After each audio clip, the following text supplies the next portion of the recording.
So this is part two of my occult origin stories. In the first installment, we talked about some of my earlier childhood memories and things like that that influenced me on my occult path over the course of my life. And so now in part two, where we left off was after I moved back from Georgia in around 1984. So I would have been about 9 years old. You may hear my cat Corey meowing in the background. He likes to end the evenings, do his Hunter Kitty meow, and go stalk his catnip banana and present it to me for Hunter Kitty praise. Yeah, every damn night. Anyways, so pardon the cat meowing, because it's just not going to stop, and it's late. So, I was an early childhood metalhead, so I've been listening to a lot of the same music since I was like 7, 8 years old. I'm going to do a separate breakout video specifically addressing the occult influences that listening to heavy metal had on my life and still does, as that music has changed and evolved over the years. So I feel like that really kind of needs its own particular video focusing on that. And I kind of want to put together some specific examples for people who aren't familiar with certain songs and things like that. So now I'm in the 4th grade. I'm in Catholic school in a small town. To recap, the weird kid with a southern accent now, living in small town Podunk, Pennsylvania, the Lehigh Valley, let's say, and a town called Hellertown, which later in life, as my pissant self will always do, I always spelled it with capital Hell, then rest lowercase town, because that's how I roll. Snarky as ever. But, some of the things that have come through, I was thinking about this recently. Like one of the things with my family, especially my mom's side, is we all are very sort of deeply connected with animals and, rescuing animals, animal lover, all that sort of thing. I did my first animal rescue when I was like 4 years old, and we found an orphaned kestrel outside our apartment building. And we took it to a wildlife center and stuff like that. And, my mom's had every animal ever down to a baby sewer alligator. Those things are real. Just saying. At the end of the story, okay, sort of the backstory on that is my grandfather worked in the sewer department. So, according to my mother, now you have to remember this is like the 1950s or 60s or something like that. Probably 1950s. According to my mother, amongst all the, treasure trove of animals they also had a dog. And according to my mother, the dog ate the alligator. Yeah. But anyways, so I come from a family that has had a lot of different animals. My aunt and uncle used to work for an animal rescue when I was younger, so they always had a house full of, injured animals they were rehabilitating once they moved further out from the city and were living more towards the woods. They had like pet raccoons and, rehab like opossums and things like that, and had like the biggest bunny I've ever seen. I mean, this thing was like massive. It was like the size of like maybe a medium-sized dog. It was a big-ass bunny. I always thought bunnies is like small little things. But anyways, so my family, even in my adult life, I've rescued probably every cat I've had, litters of kittens, neighborhood cats. That's how I got my cat Moon. She was a rescue. Actually, she more or less showed up on my front porch last summer on a full moon. It was like, hello, you're my human now. Yeah. I think there's a sign on my door that says, Crazy Cat Lady. Oh, wait, that might actually be the sign that says the witch is in, or the witch is here. Maybe that translates to Crazy Cat Lady in cat language or something. But anyways, getting back to the story. So, We've always, been very sort of animal nature oriented people and stuff like that. Um, and, that figures a lot into, a lot of the things I do and, my views on life and just how I connect with things. Now, granted, you're probably not going to find me trolling around in the woods by myself because I'll die. I have the survival instincts of a baked potato. And ironically, the homeowner instincts of also a baked potato. Anyways, I'm not the most useful person in the world. I'm great at making things and being creative and all that. Can you ask me can I figure out why my garbage disposal shoots out water from the bottom of it when I use it? I don't know. But I'm told it shouldn't do that. Anyways, as you can see, I get sidetracked very often. But if you've watched any of my videos, you're probably used to that by now.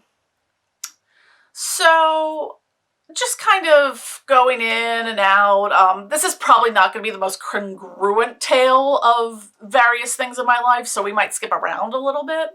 But most of this is going to take place between like 1984 and like high school-ish. So that would have been like the early 90s. Because I'm old. But, I was always interested in like, horror films and science fiction and fantasy and all that kind of stuff and heavy metal, obviously. So a lot of that kind of peppered how I got into various things. And so one of the things I remember about my childhood is my mom's sister-in-law, my aunt. So not a blood aunt, but I remember her telling me her like witchy tales of like, seances and things like that from back in like the 60s and I guess early 70s and stuff like that. And like some of these things. And that kind of stuck in my mind. I was like, wow, that's so cool.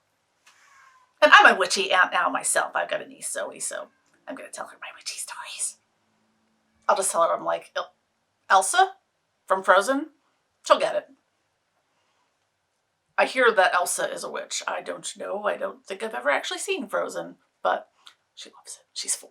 So one of the things that I didn't realize it until later in life. And we now have the catnip banana sacrifice, and I'm giving Corey his hunter kitty praise off camera because it's a little high. He's sitting on the bed. Good, you're such a good hunter kitty. Yes, you are. Anyways, so one of the things that growing up in the era in which I did, and as I mentioned in the previous video, that I come from Ukrainian, Eastern European heritage, is that for most of my early life, I felt conflicted about this because it was like, well, okay, I mean, we're Ukrainian, but that's part of the Soviet Union, and like according to every like Cold War film ever, like aren't the Russians the bad guys? So, I kind of grew up not knowing how to really embrace or understand my culture. Or like being proud of it would be weird because it's sort of, again, you end up especially in Catholic school and stuff, that you end up with that good versus evil dichotomy kind of thing. So I'm like, well, am I secretly the bad guy because we're Ukrainian and that's part of the Soviet Union? Anyways. So, again, always feeling like an outsider was something that has always been part of my life since very early on. In addition to being a weird kid and all that. So at this point in time, it's sort of maybe the mid to late 1980s, going through that preteen, early teen angst and all that. But one of the things that started happening is, and I've always, I think I addressed this in the previous video, part 1, is I've always had very vivid dreams. And now they started to become like recurrent dreams or prophetic dreams about things. And I was probably about 12 years old when I started having plane crash dreams that would precede plane crashes and be very eerily similar to them. And those lasted well into my adulthood. I haven't had one in years. So the weird thing about the plane crash dreams that I would have is that in them, in the real life plane crashes, they usually not involve someone I knew, but someone in the local area that we lived in, whether just this sort of general area, not like same town, same, anything like that. Interesting sidebar, my mom's cousin and his wife and her mom died in a plane crash in the Florida Everglades in like the 1960s or 70s or something like that, before I was born. But anyways, that started happening. Like, I remember specifically the first time it happened, and it was, I think it was 1988. So I was probably in like the 7th or 8th grade. I don't remember what time of year it was, but it was right before it was the plane crash in, I think it was Sioux City, Iowa, where the plane like cartwheeled down the runway. That was the first time I remember. I was like, kind of woke up, I was like, holy crap, what's going on here? And, I would have more prophetic dreams kind of about the end of the world and just sort of a precognizance and things like that with various things in dreams. And that's something that's still to this day, like my subconscious will kind of be like, hey, pay attention to this now. And sometimes in really major ways. So that started happening then. And in the dreams, it was always the same. It was never that I was on the plane. It was always that I was on the ground and I would see the plane in the sky and I would have this precognizance of like, oh my God, this plane is, there's something wrong with the plane is going to crash.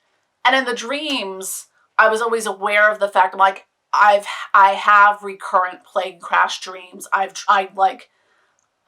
dreamed about this happening before. And for a long time, I was very convinced that I may still will in my lifetime, who knows, but I always felt like I'm going to witness a plane crash at some point in time in my life in the exact manner that those dreams occurred, because they occurred for so long. And like some of them like were really like, I remember flash forwarding a little further into the future. I was probably about 20 at the time. And it was shortly before I was flying to Italy, which was my first flight overseas, in 1996. And we were flying out of JFK in New York. And months prior to this, I was just having all these dreams. I'm like, oh my God, it was about, planes crashing into the water and, very specific details of, something happens during takeoff. And, there's all this debris and wreckage in the water. And one day I woke up with my mom sitting on the bed, white as a ghost, holding a newspaper because the TWA Flight 800 had just crashed. And I had been having that dream for so long before that happened. And there was another one out in Pittsburgh, or out near Pittsburgh, that I remember.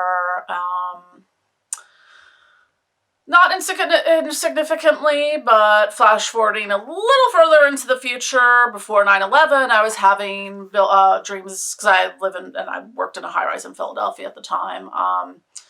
I was having dreams about planes crashing into skyscrapers and buildings, and like I would be sitting out like smoking a cigarette or whatever. I'd be like, oh my God, like what would happen if a plane hit like a skyscraper or a building, or even a helicopter or something? Well, we know how that ended. But so like having those kinds of dreams have always been with me, even since, like I remember them better as like when I was about 12 or stuff like that. But like just always kind of having some sort of something in my subconscious kind of waking me up in a way, or ability to see things. And, it's hit or miss. Sometimes, I couldn't tell you from those dreams. I'm like, oh, it's going to be this airline, this flight number, this day, no, they're not like that. It's just like flat, this repetitive thing of like, I know this thing is going to happen. I'm bearing witness to it and stuff like that. So, that's just been a big, and dreams have always been a big influence on my life. So, so now we're getting up to about 1989, and I'm off to high school. So again, Catholic school. I was a weirdo metalhead kid for the first couple of years. Then the whole grunge thing happened. I suddenly became really cool and popular and whatnot. So thanks, Kurt Cobain. Yeah, I'm not old. Even before that, like, some of those, and I still wonder if kids still do these things like today, like, the sort of teen witchy things, playing light as a feather, stiff as a board, where like one girl lays on the ground and, you have a slumber party, and each person puts like 2 fingers under them, and, you lift them up. I mean, we lifted some people up to practically to the ceiling, but, things like that, playing Bloody Mary, staring into the mirror, and, we used to make our own little Ouija boards and stuff. So it's always kind of been a thing for me, just drawn to that. And, it's, I don't know why. Like, maybe in doing these videos, I'll make some sort of link. Because, a lot of this just kind of seemed to just be a natural inclination for me.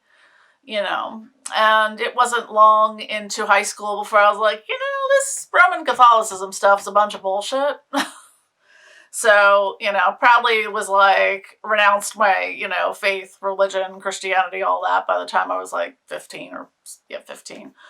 Because it coincided, ironically enough, with the popularity of REM's song, Losing My Religion. So, very apropos for the time.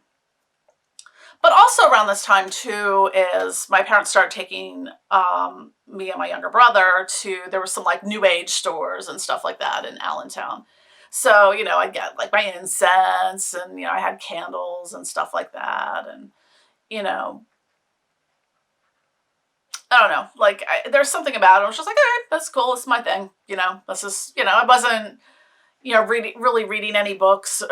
Well, technically, I guess. Because okay, so just to explain about me, I've always been one of those kinds of gals. I always had, like, a platonic male BFF. So, I had one, Ryan, was one of my earlier ones, and, he had a copy of the Necronomicon. So, I used to have fun, like, just more, like, freaking out, like, the people in my high school just reading it, being that, like, weird, like, the satanic weirdo in the hallway, like, reading the Necronomicon or whatever. Because I was that kid. But interesting sidebar, and this was not me, because if it was me, I would claim it. One of my more interesting high school experiences now, this is a Catholic school, relatively small town. All the girls get pulled into assembly one day and given a talking to, because someone had written on the wall in one of the girls' restrooms, Satan's sacrifice and menstrual blood. I wish it was me. It wasn't. I'm sorry. Although I do wonder who it was. All these years later. The mystery remains unsolved. Anything, in high school and stuff like that.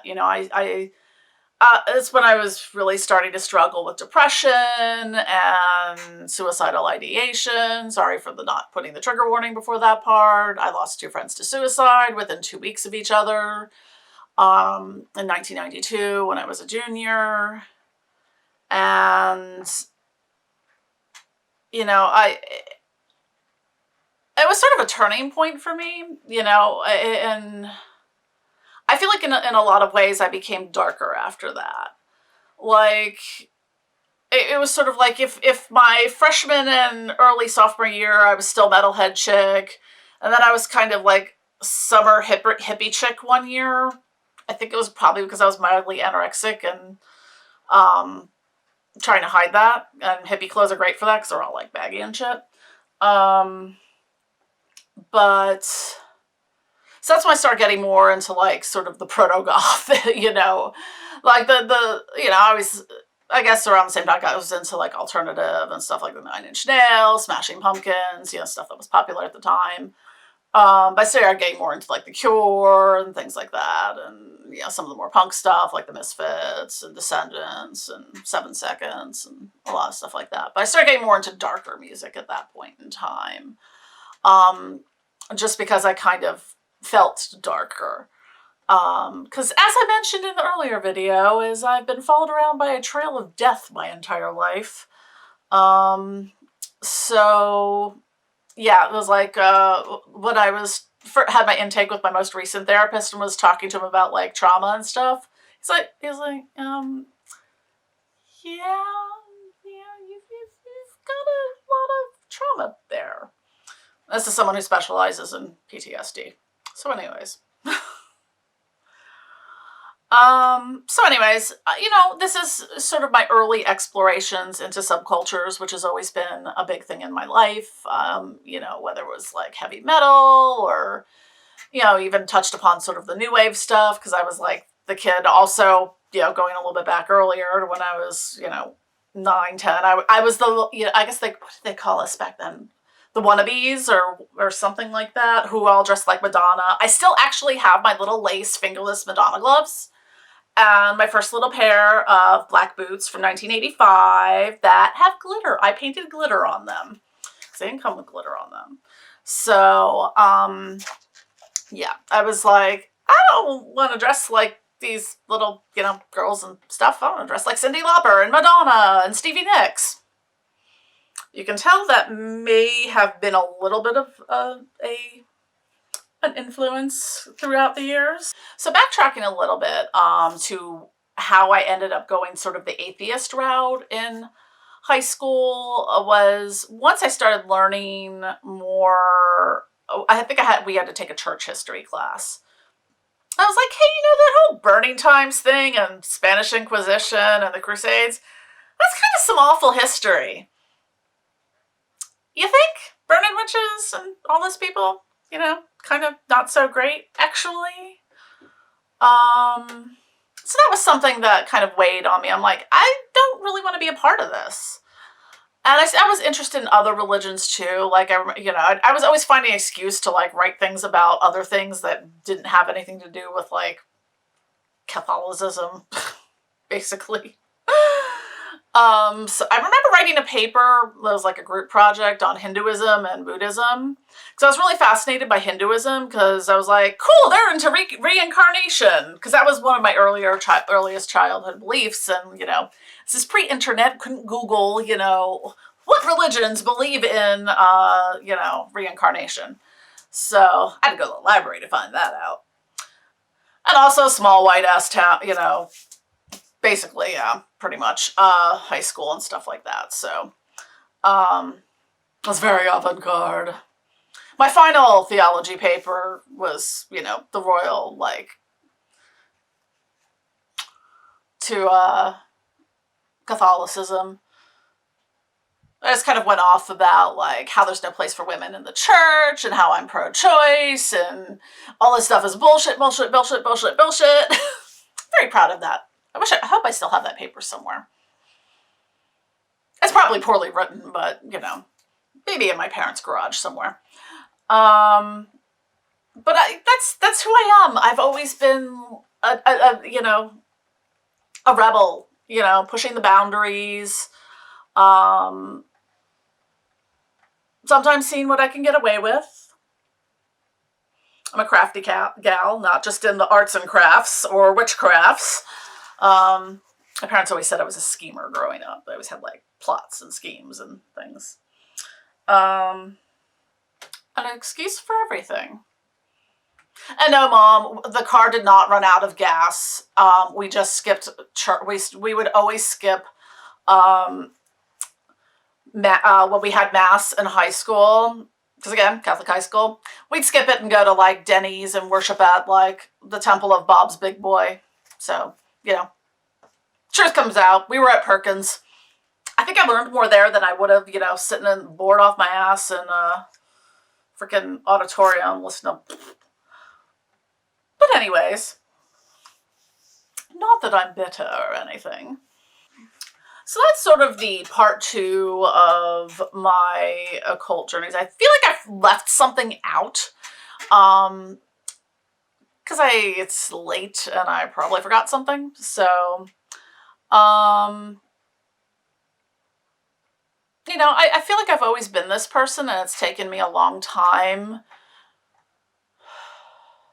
to grow and manifest and be at the right place at the right time to be doing what I am now. Because there's been obstacles in between, all these things in my life. And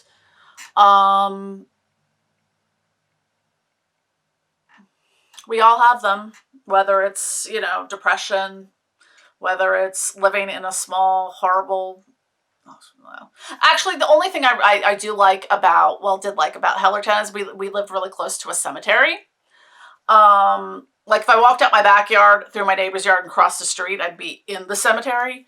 So I used to hang out there a lot and stuff like that. So yeah, I was a cemetery gal from early on. And then I became a goth. And then a black and white photographer. So I have lots of black and white cemetery photos. Shocking, I know.